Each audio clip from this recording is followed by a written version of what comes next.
Netanyahu के लिए अगला साल कैसा रहेगा? क्या नेतन्याहू ईरान के जौहरी मंसूबे को रोक सकेंगे? गजा और लबनान से मुताल्लिक उनके दावे 2025 में बरकरार रहेंगे या बदउनवानी के संगीन निजामात उनकी सियासत का इख्तिताम साबित होंगे? इस हवाले से तफसील शामिल है इस रिपोर्ट में। वीडियो आखिर तक मुलाहिजा करें। 2024 नेतन्याहू के लिए फुतूहात का साल था। उनके बकौल उन्होंने गजा पर फौजी कंट्रोल कायम करते हुए हमास को कमजोर किया और लबनान में हिजबुल्लाह के खिलाफ कामयाबी हासिल की।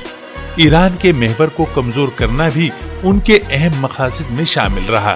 ताहम 2025 नेतन्याहू और ईरान के लिए एक बड़े इम्तिहान का साल हो सकता है। नेतन की अगली तवज्जो ईरान की जौहरी अज़ाइम और मिसाइल प्रोग्राम पर मरकूज है। बशार उल असद के जवाल के बाद उनका मकसद गजा पर कंट्रोल मजबूत करना, ईरानी जौहरी मंसूबे को नाकाम बनाना और हमास और हिजबुल्लाह की गैर मौजूदगी से फायदा उठाना है। इसी तनाजुर में इंटरनेशनल क्राइसिस ग्रुप के मशरिक़ वुस्ता और शिमाली अफ्रीका के प्रोग्राम के डायरेक्टर जोस हिल्टरमैन का कहना है कि ईरान इसराइली हमले के लिए इंतहाई खतरे से दो चार है।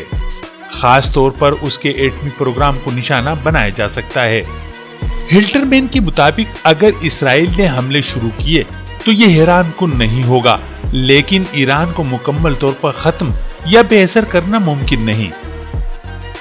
फलस्तीनी तज्जियेकार गस्सान अल खतीब के मुताबिक अगर ईरान पीछे न हटा तो नेतन और नौ मुंतखब अमरीकी सदर डोनाल्ड ट्रंप ईरान पर हमला कर सकते हैं।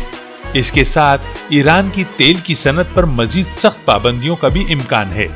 इन तमाम तर नामनिहाद कामयाबियों के बावजूद जो उनके हवारियों के मुताबिक नेतन ने हासिल की हैं, उन्हें फिर भी संगीन बदउनवानियों के इल्जामात के मुकदमे का इंतजार है, जिनका मुकदमा दिसंबर में दोबारा शुरू हो चुका है। माहिरीन के मुताबिक ये मुकदमात उनकी सियासी किस्मत का फैसला कर सकते हैं, जबकि बैनुल अक़वामी फौजदारी अदालत की जानिब से जारी किए गए वारंटी गिरफ्तारी भी उनके कैरियर पर एक दाग है। इस बारे में आप क्या राय रखते हैं? इसका इजहार कमेंट सेक्शन में जरूर करें।